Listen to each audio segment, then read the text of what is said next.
that nominates people, shareholders should be able to, and they haven't gotten in very far. Roger Lowenstein with Bloomberg Businessweek. Thank you for your time.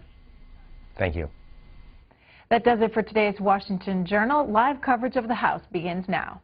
The Speaker's Rooms, Washington, D.C., February 29, 2012. I hereby appoint the Honorable Rob Woodall to act as Speaker pro tempore on this day. Signed, John A. Boehner, Speaker of the House of Representatives. Pursuant to the order of the House of January 17, 2012, the Chair will now recognize members from lists submitted by the majority and the minority leaders for morning hour debate. The Chair will alternate recognition between the parties, and each party will be limited to 1 hour, and each member other than the majority or minority leaders and the minority whip limited to 5 minutes each. But in no event shall debate continue beyond 11:50 a.m. The Chair recognizes the gentleman from California, Mr. Dreyer, for 5 minutes.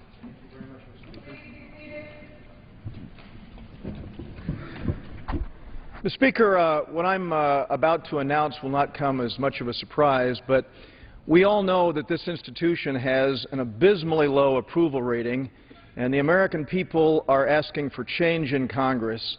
And so I'm announcing today that I will leave the Congress at the end of this year.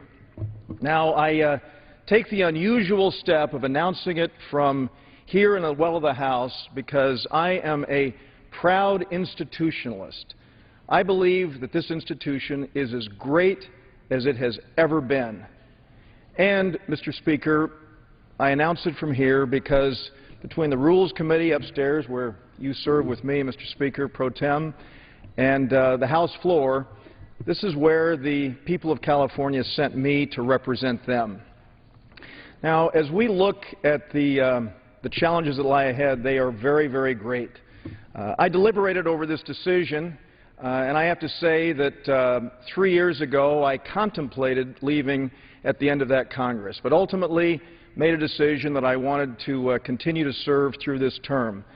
And I wanted to do so in hopes that we would win the majority with a goal of pursuing the four-point platform that I had always run on, that being the pursuit of a free economy, limited government, a strong national defense, and personal freedom. And, Mr. Speaker, I wanted to work with not just my Republican colleagues, but my Democratic colleagues as well, working in a bipartisan way to accomplish a number of things. First, it was absolutely essential that we do everything to end the course that we had been on that ultimately brought us an 82% increase in non-defense discretionary spending, and I'm happy to say that we've turned the corner on that. Second, after years of languishing, we were finally able to pass 3 trade agreements that will create good jobs for union and non-union workers in this country by virtue of having passed the Panama, Colombia, and South Korea free trade agreements.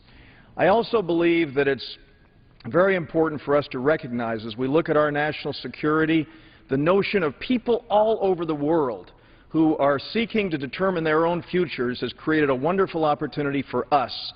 And the House Democracy Partnership, another strong bipartisan organization, has just now partnered with its 17th country in Central Asia to help the legislative bodies strengthen and have the kind of independence and oversight of their executive branch that we have a tendency to take for granted here.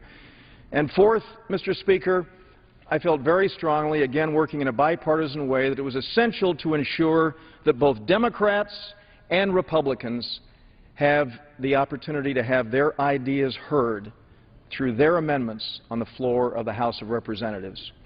Now, I do believe, again, Mr. Speaker, that this is the greatest deliberative body known to man. We've got a great deal of work that lies ahead throughout this year, but I'm looking forward to following the Madisonian directive that members of Congress, after serving here, should go out and live with the laws that have passed.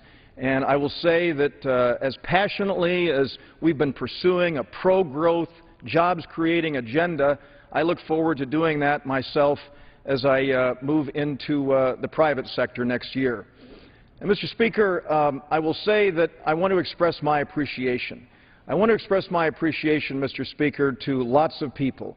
Of course, the volunteers, family and friends, supporters, and the people who've offered prayers for our country on a regular basis.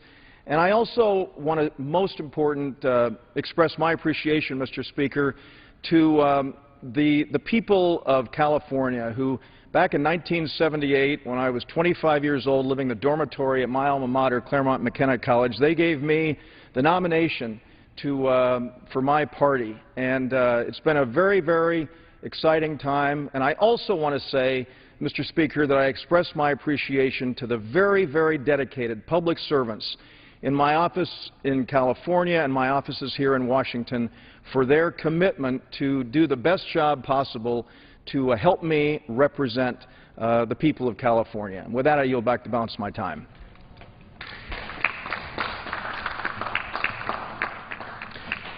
The chair recognizes the gentleman from Oregon, Mr. Blumenauer, for 5 minutes. Thank you, Mr. Speaker. Yesterday, Senator Olympia Snowe announced that she wouldn't run for re-election. Not that she couldn't win, but that she didn't want to. Not in this environment. This storied representative will be a loss to the institution here. But it doesn't have to be that way, Mr. Speaker.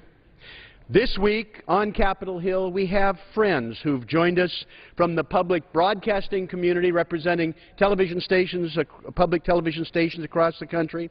Today, the Women's Garden Club of America are here in force. Now, these are people that have an approach that can help us unwind the problems that we have here in Congress. Public broadcasting is America's voice. And for most of America, it's the only locally owned and managed source of news and local interest. It's commercial-free. It is focused on our kids, our culture, our environment.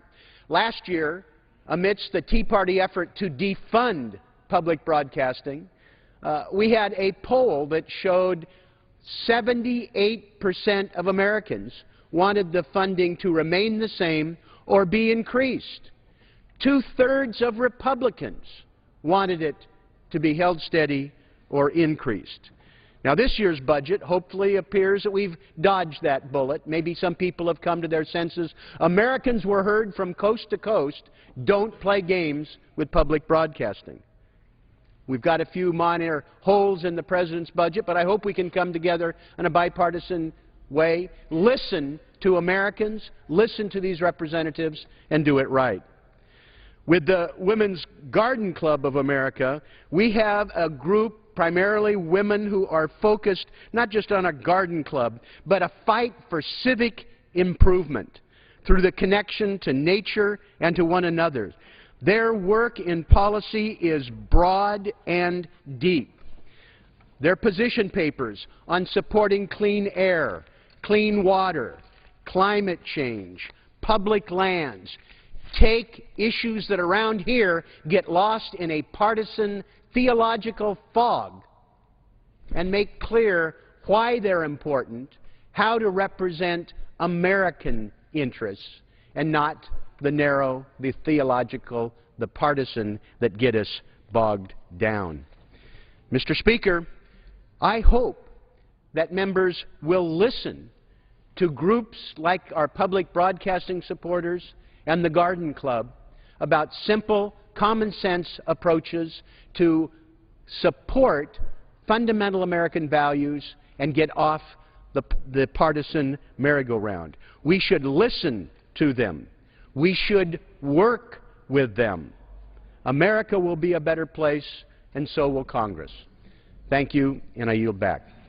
The gentleman yields back. The chair recognizes the gentleman from New Jersey, Mr. Lance, for 5 minutes.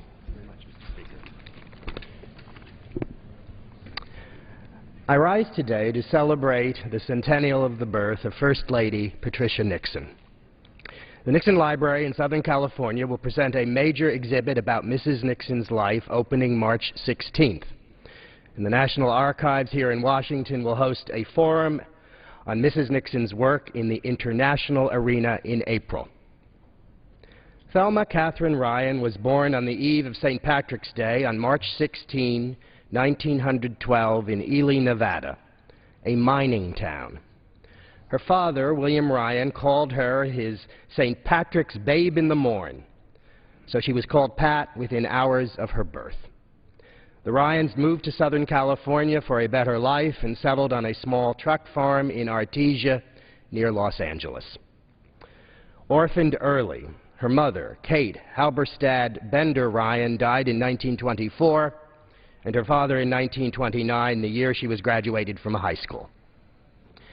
A young person of tremendous courage and determination, Mrs. Nixon had her heart set on higher education and worked continually to secure the necessary funds. She drove an elderly couple to the East Coast and worked as an X-ray technician in New York. Returning west, she was graduated cum laude from the University of Southern California in 1937. While attending USC, she held part-time jobs on campus and was a department store sales clerk and a Hollywood extra, appearing in several motion pictures, including the 1935 film Becky Sharp.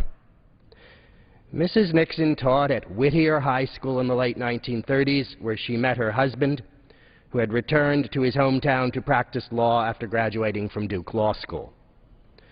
Patricia Ryan and Richard Nixon were married in 1940, and, as was true of so many couples their age, she worked here at home while her husband served in the military in World War II as a naval officer in the Pacific. Mrs. Nixon campaigned with her husband as he was elected to the House of Representatives in 1946 and 1948, and to the United States Senate in 1950. There is a charming photograph of the Nixons with their infant daughter, Tricia, taken at the tidal basin with the cherry blossoms in bloom in the spring of 1947. Julie, their younger daughter, was born the following year. With her husband's election as vice president on Dwight Eisenhower's ticket in 1952, Mrs. Nixon became the second lady of the land.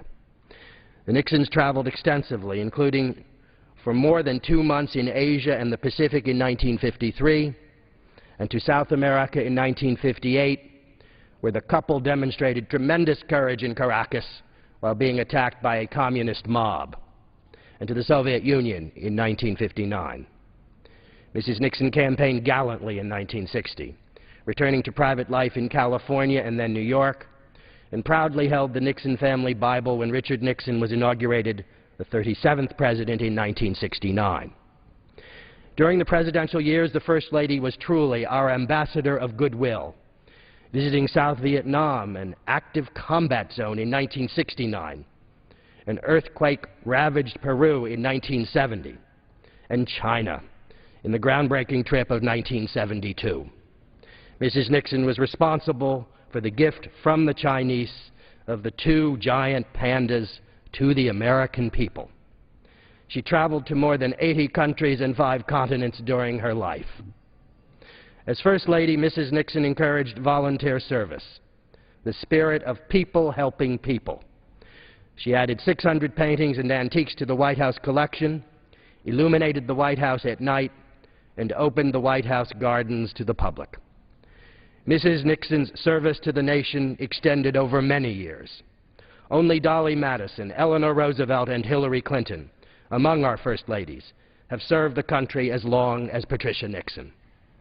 Laid to rest in 1993 on the grounds of the Nixon Library at Yorba Linda, California, Mrs. Nixon's grave marker reads, "Even when people can't speak your language, they can tell if you have love in your heart."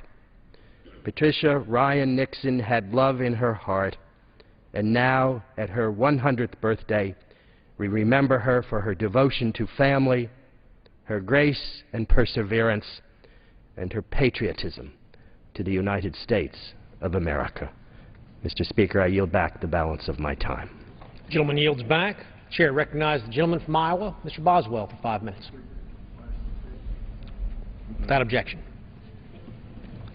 Mr. Speaker, today I stand before the 112th Congress to recognize and honor Mr. Stanley E. Peterson for his 40 years of service to the United States as an officer in the United States Navy and as a supervisor in the Federal Bureau of Investigation and as the Chief of Police in Youngstown, Ohio.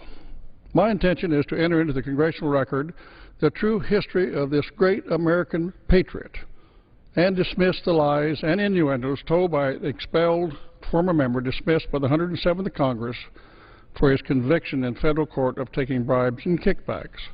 Stanley E. Peterson was the youngest recruit to the Federal Bureau of Investigation under Director J. Edgar Hoover in 1947. Like his fellow special agents, he lived his life according to the motto of the FBI: fidelity, bravery, and integrity, and its core values: rigorous obedience to the Constitution of the United States, respect for the dignity of those protected, compassion, fairness, uncompromising personal integrity and institutional integrity, accountability by accepting responsibility for his actions and decisions as well as consequences for his actions and decisions, leadership, both personal and professional. Stan Peterson, he was often called Stan, was an intelligent, disciplined, legendary investigator renowned for his likability and tenacity in his work. When organized crime and its surrogates attacked him, he did not compromise. Instead, he protected ongoing investigations, remaining loyal to the core values of the FBI up to the day he died, December 31st, 2001, in Des Moines, Iowa. Stanley Ellsworth Peterson was born on July 24th, 1923, to Eben Caleb and Ludi Strandquist Peterson in Glencoe, Minnesota. His grandparents and their cousins immigrated from Sweden before the turn of the century, looking for opportunities in the United States. Like so many others, the Peterson family struggled during the Great Depression in southern Minnesota. His father, an honored combat veteran of World War I, farmed and drove a delivery truck to keep his family from receiving welfare. His mother taught him humility, honesty, faithfulness, and to always do his best. Work hard, never quit, and to be charitable. Stan was brilliant in his studies, graduating from Glencoe High School at the age of 16. An adventurous, working for a traveling circus as a bookkeeper during the summer months. He attended and received his diploma from Gustavus Adolphus College, St. Peter, Minnesota, but after the attack on Pearl Harbor, December the 7th, 1941, he enlisted in the U.S. Navy and was sent to Columbia University for midshipman training, earning the rank of ensign. He served in the U.S. Navy during World War II in the Pacific aboard LST-711. By the end of the war, he was the youngest ensign to captain LST-911. After World War II, Stan Peterson was selected to join the FBI and married Catherine Rose Thomas. His first assignment as a special agent was Richland, Washington, the home of the Manhattan Project facility. In 1947, Richland was a federally controlled atomic energy top-secret community with restricted access. Remarkably, even their mail was postmarked Seattle to avoid identification. After 1 year, he was transferred to Chicago, then Cleveland, and eventually Youngstown, Ohio, the bedlam of organized crime, infamous for gangland slayings, illegal gambling, and corruption throughout the city government and the judicial system. In 1961, the United States Attorney General, Robert Kennedy, directed J. Edgar Hoover and the Department of Justice to take action, initiating the war on organized crime. Stan Peterson became the agent in charge of the expanding regional FBI office with direct communication with the Director and the Attorney General. And during his assignment, he received several letters of commendation for his crime-fighting achievements. After an unprecedented 20 years at the same assignment, he was transferred to Memphis, Tennessee, a few years before his retirement from the FBI in 1975. A few years later, Youngstown Mayor Philip Ritchie asked Stanley Peterson to become Chief of Police. This was the first time in the city's history that a chief would be appointed from outside of the department. As a matter of fact, the succeeding mayor, based upon Peterson's record, asked him to remain as chief, charging him to stamp out corruption both on city streets and within City Hall. Stan Peterson withstood police strikes, vigilantism, personal attacks from all sides as the former G-man fought crime. As a result of Peterson's actions, the county sheriff signed a confession for taking bribes, and city workers, judges, and politicians were convicted of federal crimes. In the midst of these events, the local newspaper did not recognize the achievements nor investigate, but rather chose to parrot cacophony from organized crime fighters and their surrogates. After 8 years, Stanley Peterson retired as chief of police and eventually was asked to join an investigation with a former U.S. attorney into monopolies involving the railroads and trucking industry. At his funeral, he was remembered for his living example of a man who prioritized his life by his dedication and relationship with God, his wife, and family. He is remembered today for his integrity and service to our nation. In closing, I am pleased to note that Stan's son, Dr. Gregory Peterson, and his beautiful wife, Ramona, are in the gallery. And I'm happy that Dr. Peterson is present as we honor and enter into the record the memory and history of this great American patriot, Stanley E. Peterson. And I yield back. The gentleman's time has expired. The chair recognizes the gentleman from Michigan, Mr. Wahlberg, for 5 minutes. Thank you, Mr. Speaker. With Michigan's unemployment rate consistently higher than the national average, I remain committed to thoroughly reviewing the implications of burdensome regulations that have the potential to overwhelm my state's and country's job creators. A current effort by the Department of Labor is a new standard being considered by Occupational Safety and Health Administration called the Injury and Illness Prevention Program, or I2P2. The standard will require all employers to implement safety and health programs to, quote, find and fix all hazards in their workplace, even those not otherwise regulated. This regulation could potentially impact every employer covered by OSHA, unless OSHA exempts small employers or those with less hazardous workplaces. Many employers who voluntarily issued safety and health programs have improved their workplace's safety culture, but there are serious problems about this standard that OSHA has not addressed.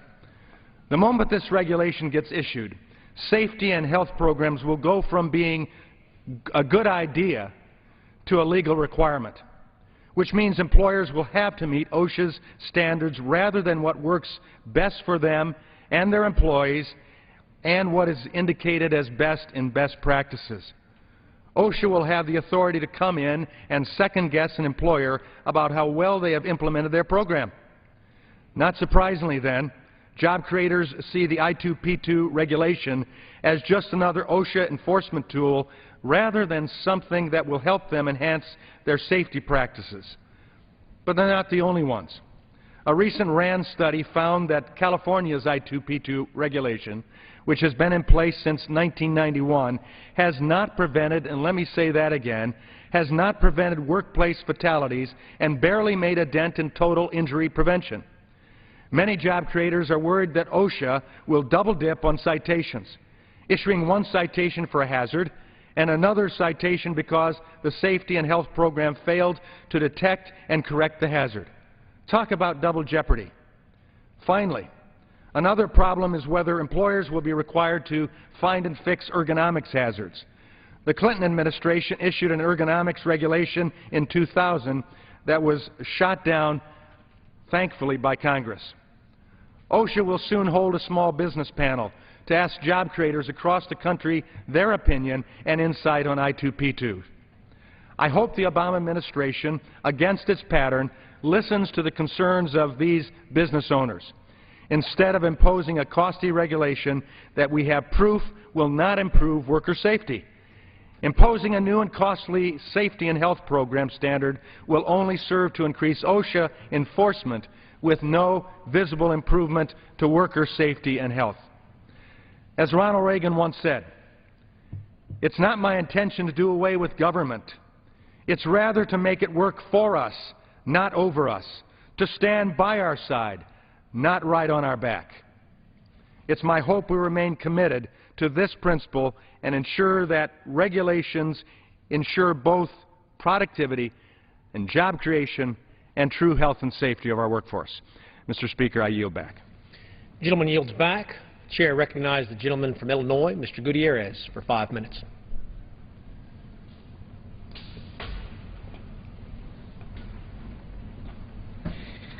As my colleagues know, Latinos are America's fastest growing population.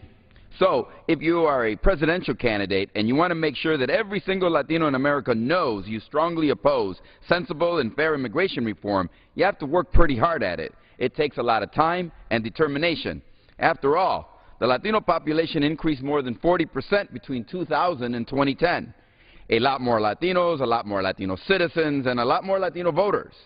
And a lot of us live in swing states. We're about 30% of the population in Arizona, about 25% in Colorado, Florida, and Nevada. Indiana alone has 350,000 Latinos, not so many you say. But when you remember that President Obama only won Indiana by 26,000 votes in 2008, his Latino support was the margin of victory. The truth is we're growing everywhere. 1/4, 1/4 of all the children in America are Latino. 500,000 Latinos turn 18 and they all become eligible to vote every year. More than 50 million Latinos live in America. Most of them, 9 out of 10, nearly 9 out of 10, are citizens of the United States. 50 million is a lot of people to keep track of, especially if you want to offend each and every one of them. But that is apparently what Mitt Romney is trying to accomplish. To appeal to the most extreme elements of his party, last week he called Arizona's harsh immigration law a model for America. Well, he's partially right. Arizona's anti-immigration law is definitively a model. It's just not a model for immigration policy, but it's a model for an awful lot of other things. Let's just count them. 1, if you're a politician, Arizona's law is a model for how to achieve early retirement. State Senator Russell Pierce was an author and lead sponsor of Arizona's draconian anti-immigration law. He talked about little else. His constituents weren't pleased, though. So Senator Pierce became the first state legislator in Arizona history, in the history of Arizona, to be recalled from office. The biggest backer of Mitt Romney's immigration model is now unemployed. 2, if you want to wreck your local economy, Arizona's law is a model for lost jobs and tax revenue. The purchasing power of Latinos in Arizona in 2009 was nearly $35 billion. That's right, $1 billion. One study estimated that undocumented immigrants alone paid $443 million in local taxes. Another study estimates that Arizona would lose nearly 150,000 jobs if all undocumented workers were removed from the state. 3, Arizona's law is a model for how to energize Latino voters. In 2004, George W. Bush, when running for president, received nearly 45% of the Latino vote in Arizona. That's pretty good.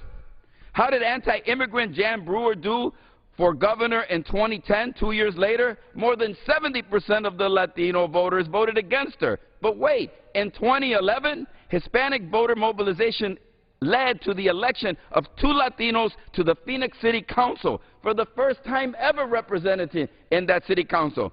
And in Daniel Valenzuela's district, Latino voter turnout increased 5-fold, 500%. 4, and I'll stop at 4 because my time is limited. Arizona's law is a model for how to make decent people suffer. Alabama, following Arizona model, where a judge advised a woman facing domestic abuse that if she sought a restraining order against her abuser husband, she would be asked to prove her immigration status and face deportation, while her husband laughed. In both Arizona and Alabama, citizens and legal immigrants have been harassed and detained because they look suspicious or cannot immediately prove their citizenship. I could go on about the human toll. So let's review. Mitt Romney's Model for America has an author that was kicked out of office, means lost jobs and tax revenues for everyone, not just immigrants, has mobilized Latino voters and pushed them away from the Republican Party, and has caused good, hardworking people, immigrants and not immigrants alike, documented and undocumented, to live in fear. Maybe Mitt Romney and I have a different idea of what model means. Maybe he thinks Bernie Madoff is a model investment banker, or advisor. But I think model means something you can be proud of, something that makes America better and stronger, more just and fair, something that shows America the way to the future. By that standard, Arizona's law is a perfect model. It shows America exactly the policy to avoid on immigration, and it shows Americans exactly the type of candidate to avoid for President of the United States. The gentleman's time has expired. The chair recognizes the gentleman from Minnesota, Mr. Kravach, for 5 minutes.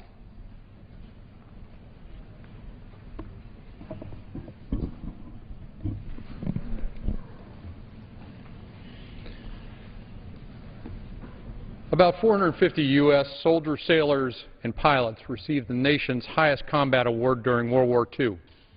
One of them was a former soldier from West Duluth, Minnesota, who earned the medal during closing days of the war. Michael Calaleo was born on December 1, 1925 in Hibbing, Minnesota, the son of an Italian immigrant father who worked in the iron mines. Michael was one of 9 children, and at 18 he was drafted to the United States Army. While on April 7, 1945, a month before the war in Europe ended, Calaleo's unit came under heavy fire in a small rural town in Germany. Pinned on the ground, Calaleo and his fellow soldiers were in a death trap.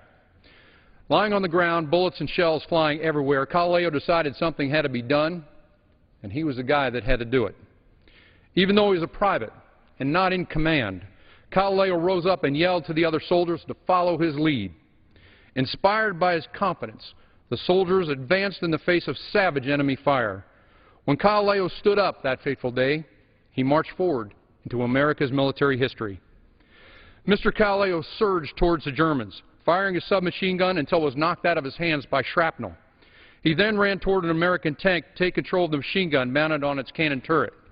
Bullets clanged off the tank's armor and zipped by his body as Mr. Calaleo responded to the onslaught of German enemy fire.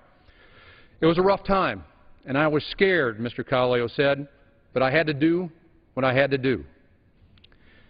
Mr. Calaleo blasted at one enemy position with such devastating accuracy, the Medal of Honor citation read that he killed or wounded 25 German soldiers and silenced a machine gun nest. After this gun jammed, Mr. Calaleo dismounted from the tank and grabbed another submachine gun to continue his assault on foot. When ordered to withdraw, Mr. Calaleo stayed behind and carried a wounded soldier over his shoulder through open enemy terrain while artillery and mortar rounds pulverized the ground around him.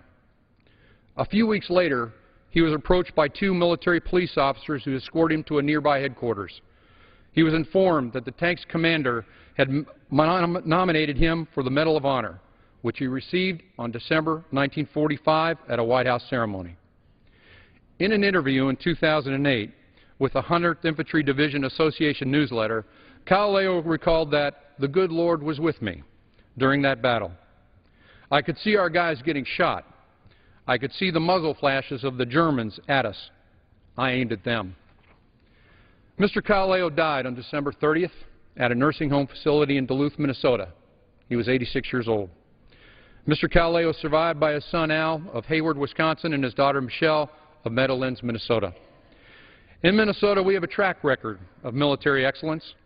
According to the Medal of Honor Society, 46 Minnesotans have received our nation's highest award for bravery. And in the 8th District, we honor those who have served. For Michael Calaleo, the Medal of Honor Park in Duluth bears his name. We are forever grateful for his service to our great country. Thank you, Mr. Calaleo. You make us all proud to be Americans. May God's peace be with you. And I yield back. The gentleman yields back. Chair recognizes the gentleman from Massachusetts, Mr. McGovern, for 5 minutes. Without objection.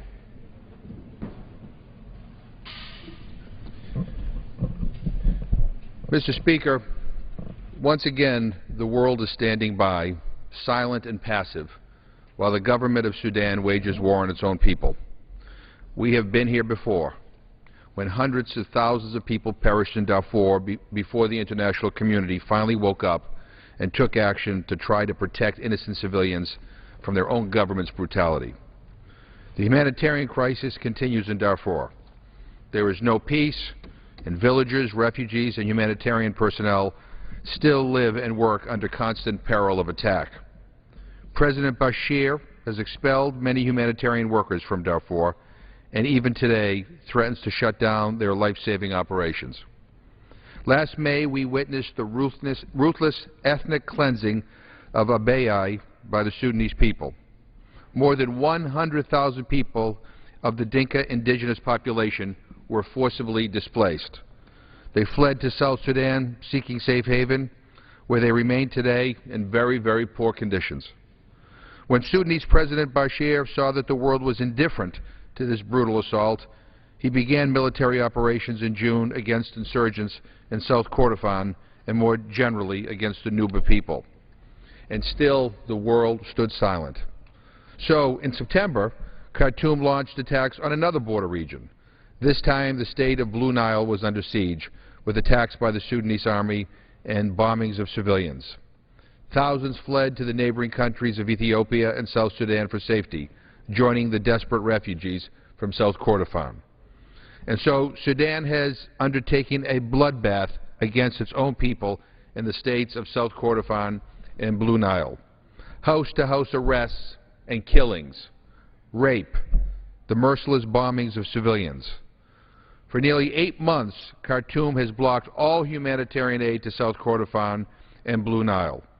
And it has not only continued to bomb in those states, it has crossed the border and bombed refugee camps and towns inside South Sudan, where tens of thousands had hoped to find food and shelter. Here are some photos of some people in refugee camps in South Sudan. Sala Kora is from the Angolo tribe in South Kordofan. The government dropped bombs on her fields when she was trying to plant. And then the government dropped 6 bombs on her village. This poor woman here grabbed her children and hid in a nearby ditch. After the bombing stopped, Sudanese soldiers moved into the village and burned several homes. When they began shooting people, Sala ran and hid with her children. The soldiers didn't care if you were an unarmed civilian, a woman, or a child. She fled with her children across the border in January to the Yidda refugee camp in South Sudan. This woman over here, to my far right, and her little girl are from the Nuba Mountains. She is married to a man who fled the nightmare of Darfur in 2005. Both were suffering from malnutrition when they arrived at the refugee camps. The people of South Kordofan and Blue Nile are being subjected to bombing, murder, rape, scorched earth, and starvation. This should come as no surprise when Ahmad Haroun, the Sudanese official wanted by the International Criminal Court for crimes against humanity in Darfur, is now the governor of South Kordofan. Mr. Speaker, we are fast approaching the month of March, the point at which the Famine Early Warning Systems Network, or FuseNet, has predicted that South Kordofan and Blue Nile will reach emergency levels of food insecurity. This is just one level short of all-out famine. And yet, Khartoum still denies food and medical relief to the suffering people of these regions. Last week, the United Nations Security Council called on the Sudanese government and the armed rebels to allow unhindered access for humanitarian aid and for both sides to return to talks and cease hostilities. President Bashir said no.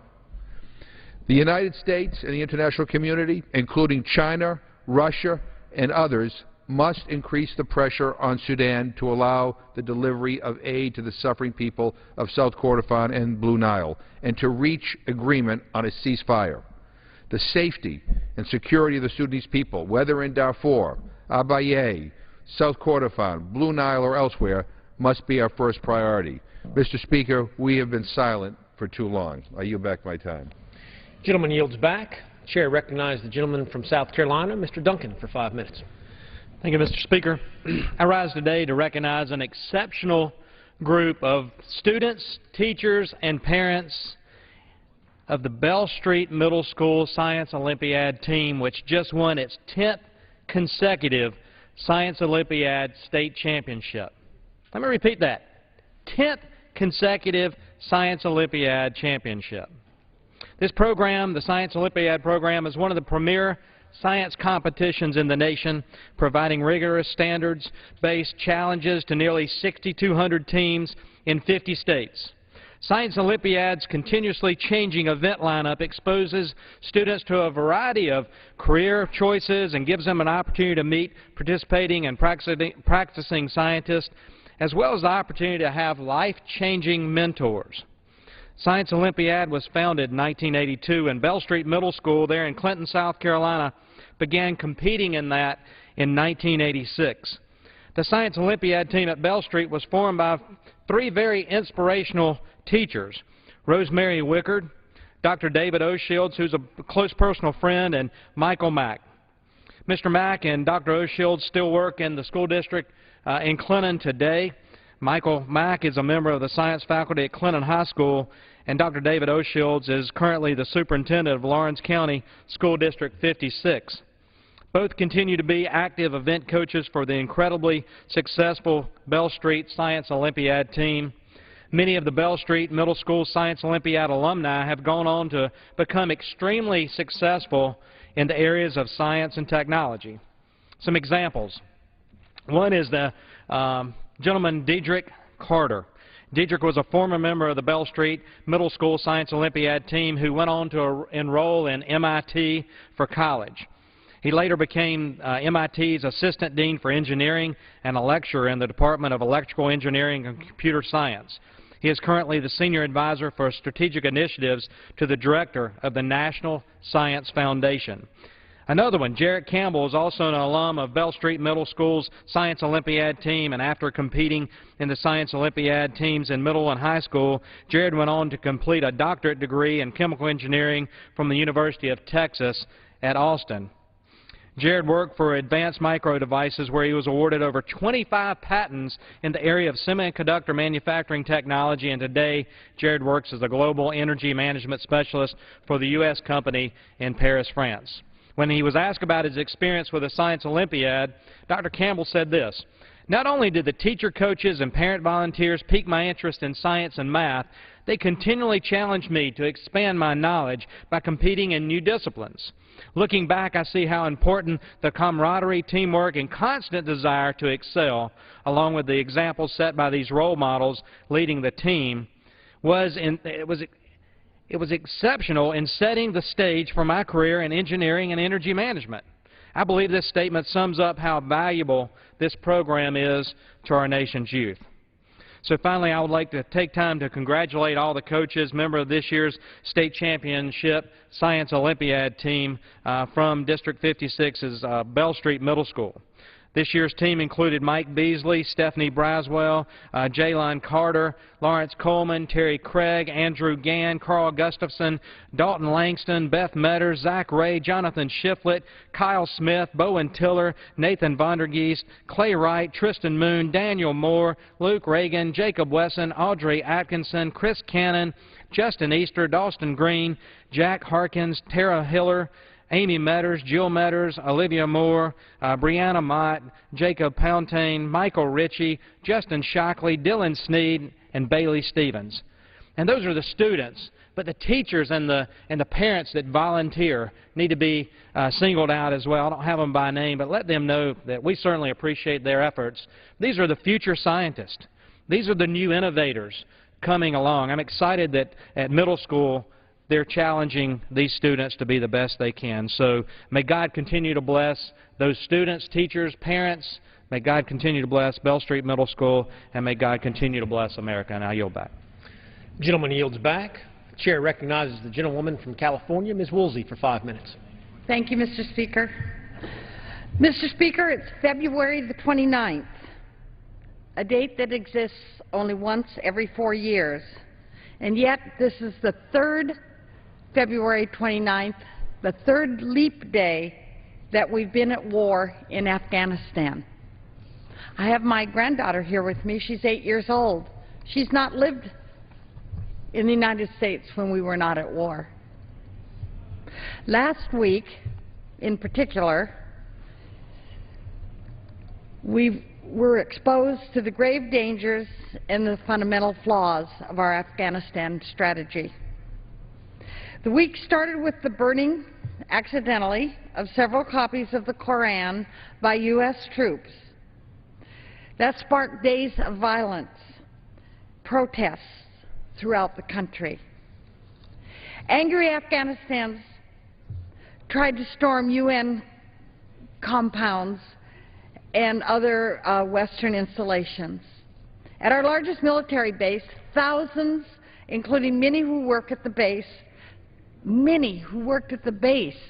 gathered to throw rocks and shout, "Death to America." Days later came the killing of 2 NATO soldiers, shot in the back of the head while working at their desks inside the Afghan Interior Ministry.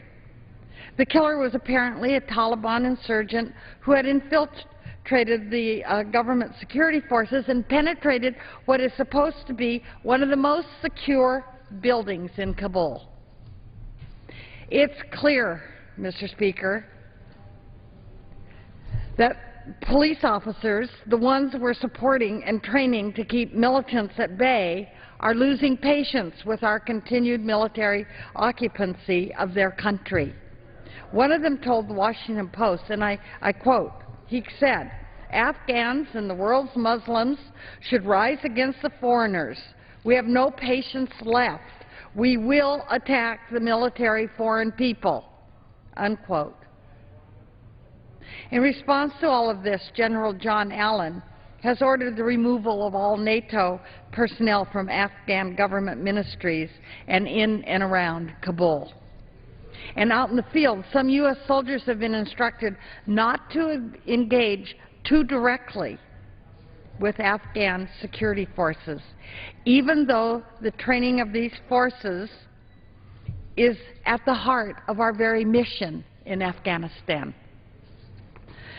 Mr. Speaker, can there be any doubt, given what's happened over the last week or so and the last 10 years, that our 10-year military occupation is losing, not winning over there? The hearts and the minds of the Afghanis have been lost to the United States. The amazing thing is there's talk at the recent unrest that the recent unrest might delay the withdrawal of our troops from Afghanistan. Delay the withdrawal of our troops from Afghanistan. If anything, we need to accelerate that withdrawal. It's this war that has sown the seeds of resentment and mistrust. It's this war that has increased instability and strengthened the insurgency. It's this war that is fraying the partnership and heightened the tensions. So, Mr. Speaker, what if we engage Afghanistan in a different way? Peacefully, rather than forcibly, not in war. What if we sent, at a fraction of the cost, I might add, pennies on the dollar, I might add, what if we sent civilian experts to help rebuild Afghanistan and invest in its people? What if we focused on humanitarian aid instead of military aggression? That's the smart security philosophy that I've been advocating for many years now. I'm convinced that such an approach would show the way to greater peace, greater security, and prosperity in Afghanistan. We can't begin to do this soon enough. Despite everything that's happened, not just this past week, but over the last decade, the Pentagon continues to tell us the Afghanistan strategy is sound and it is succeeding. Do they think we're not paying attention?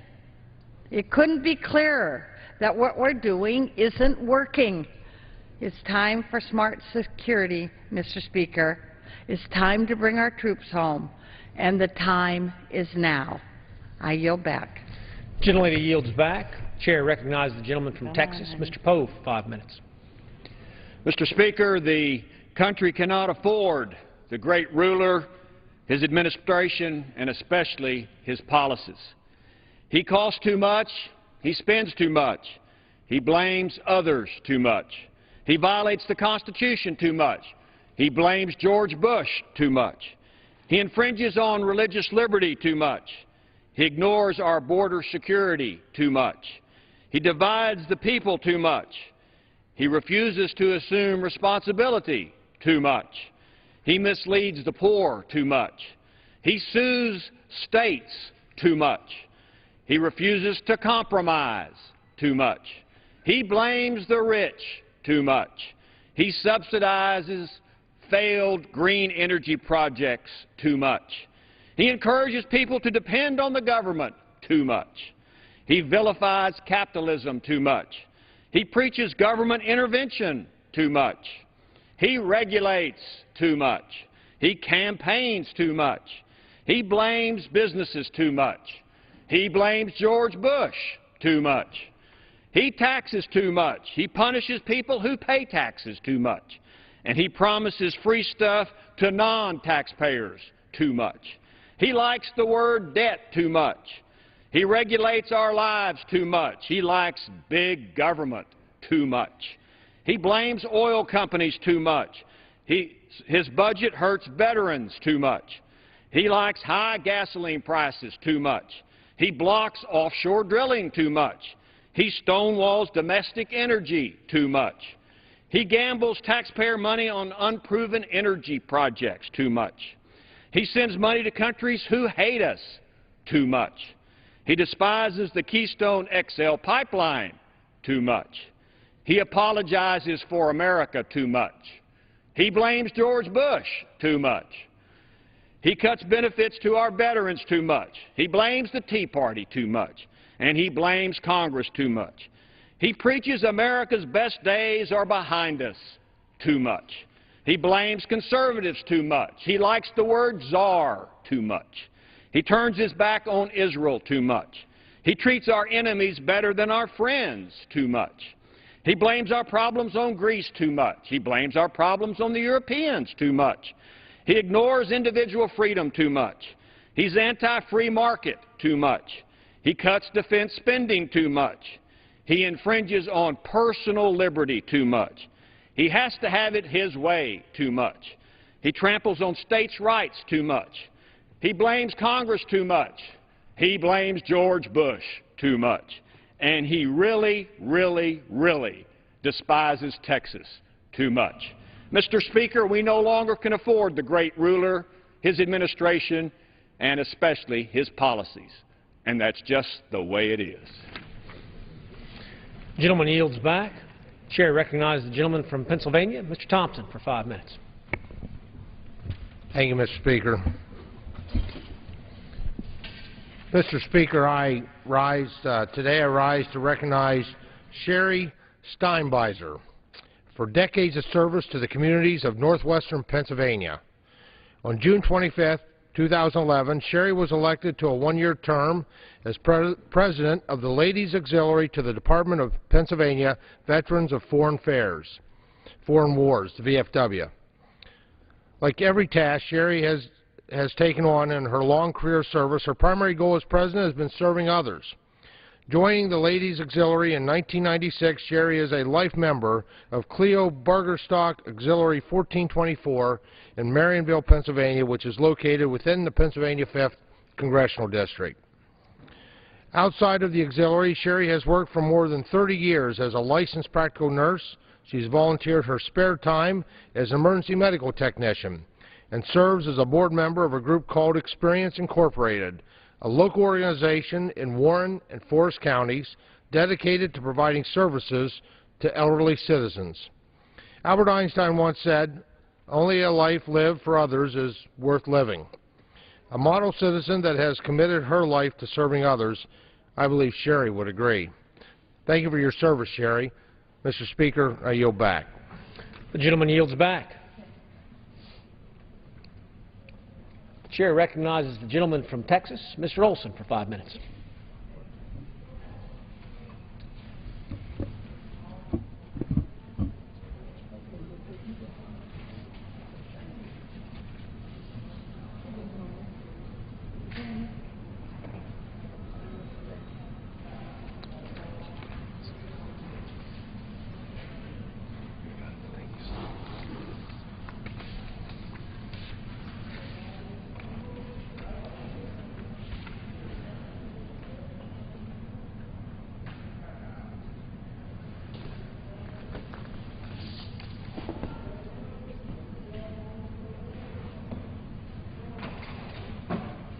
I thank the Speaker.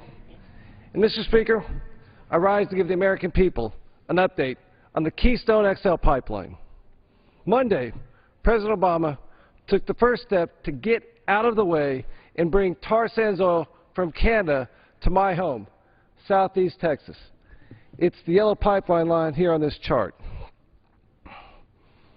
The administration agreed to build the first segment from Cushing, Oklahoma, right here to Southeast Texas, the Port of Houston and the Port of Port Arthur. In announcing the administration's changed position, White House spokesman Jay Carney said, and this is a quote, "Moving oil from the Midwest to the world-class, state-of-the-art refineries on the Gulf Coast will modernize our infrastructure, create jobs, and encourage American energy production." Amen. 438 miles down, 1,223 to go. But there is no new oil with this pipeline being built. None. So Houston, we still have a problem. And that problem is exploding prices for gasoline. Since the day President Obama took office,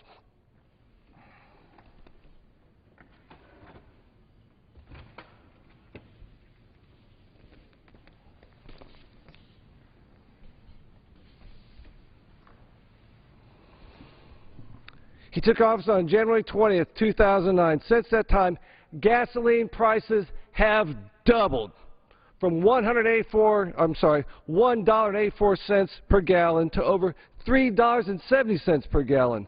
Doubled. This hits Texas families hard. If you have a pickup truck with a 24-gallon gas tank and fill it up every 2 weeks, that's $90 increase in gas expenses per month.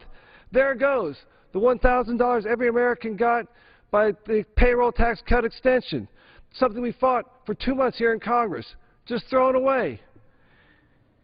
In a speech in Miami, our president said that there was, quote, "no magic bullet," unquote, to lower gas prices. And there's some truth to that statement. The president is limited in what he can do to lower gas prices, but there's a lot a president can do to increase gas prices.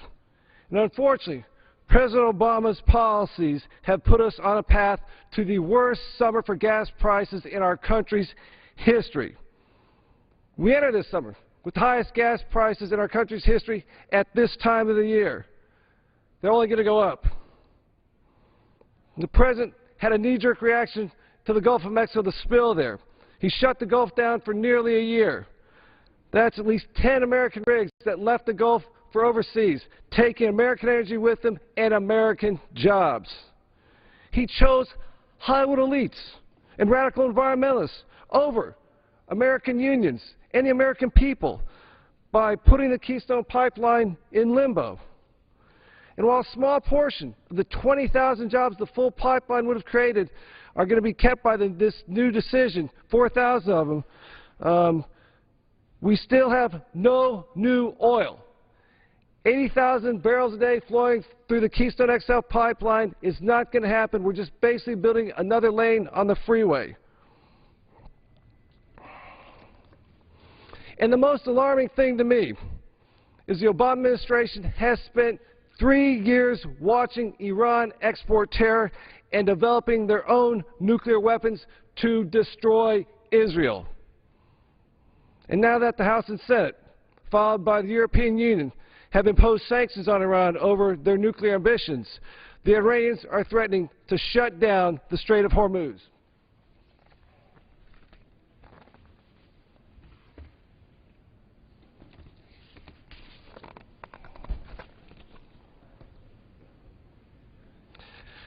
This is a map of the Strait of Hormuz. And as a former naval aviator who deployed for 6 months to the region in 1994 and flew low-level missions through the strait, I can tell you that the Iranian threat to shut it down is real, very real.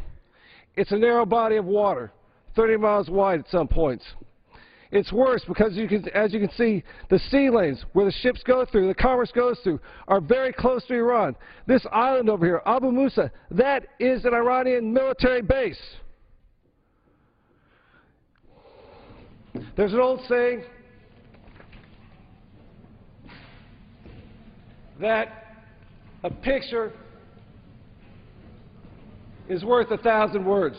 And this is our president as a candidate in 2007 at a gas station 2008 in Indianapolis. What's missing?